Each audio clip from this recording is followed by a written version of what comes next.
Dini fanatizm varmı və bu İslamda qınanılırmı?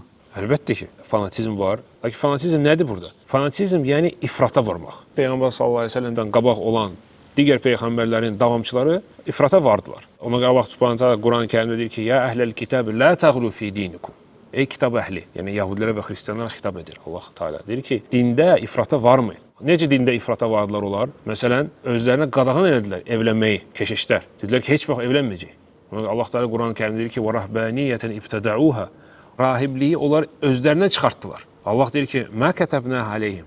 Biz onlara əmr etmədik. Görürsüz? Yəni ifrata vardılar və həmçinin ifrata vardılar, İsa'nı Allah saydılar. İsa əleyhissalam peyğəmbərdir, sevirdilər onu və lakin o sevgi ifrata varıldı, ilahlaşdırdılar İsa'nı, başladılar ona ibadət eləməyə. Bu hamısı fanatizmdir, ifratdır. Və həmçinin bizim Peyğəmbər sallallahu əleyhi və səlləm deyir ki, "Hələkəl mutanatti'un." 3 dəfə deyir. Dində ifrata varanlar həlak olacaqlar. Və həmçinin Peyğəmbər sallallahu əleyhi və səlləm vaxtında 3 şəxs öz aralarında dedilər ki, biri dedi ki, mən heç vaxt evlənməyəcəm. Çünki evlənmək məni dindən çaşdırır. O birisi dedi ki, mən hər gün oruç tutacağam. Çünki savablarım azdır. Üçüncüsü dedi ki, mən bütün gecəni namaz qılacağam. Yatmayacağam heç. Bəs Peyğəmbər sallallahu əleyhi və səlləm belə eləyirdi, yox eləmirdi. Lakin Peyğəmbərə Allah bütün günahları bağışlamışdı. Bizə isə yox. Peyğəmbər sallallahu əleyhi və səlləm bunu eşidəndə qəzəbləndi.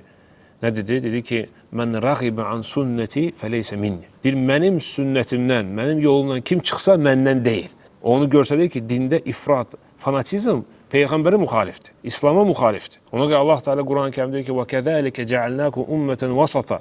Biz sizi doğru və orta yolda bir ümmət elədik. Ona görə Peyğəmbər sallallahu əleyhi və səlləm başqa hədislərdə görürük ki, xavaricləri pisləyib. Xavariclər də kim idi? Dində ifrata vardılar və indi də onlar var. Dində ifrata varırlar və böyük günah əhlini küfrdə ittiham edirlər. Müsəlmanların qanları halal görürlər, terror edirlər, partladırlar və s. dinc insanları öldürürlər.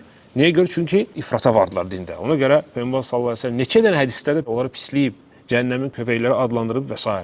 Ona görə bəli, dində ifrat ən təhlükəli şeylərdəndir. Fanatizm ən təhlükəli şeylərdəndir. Necə buna qarşı çıxaq?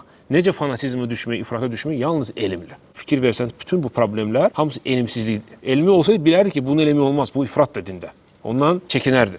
Görürsünüz, İsa əleyhissalamı çox sevirlər, deyir, İsa'ya ibadət edək. İsa Allahdır. Necə bugün əfsuslar olsun, bəzi salih adamları sevirlər və başlayırlar onlardan istəməyə. Peyğəmbəri Muhammed sallallahu əleyhi və səlləm ilahlaşdırırlar, ondan istəyirlər. Bu da ifratdır. Bu da elə fanatizmdir.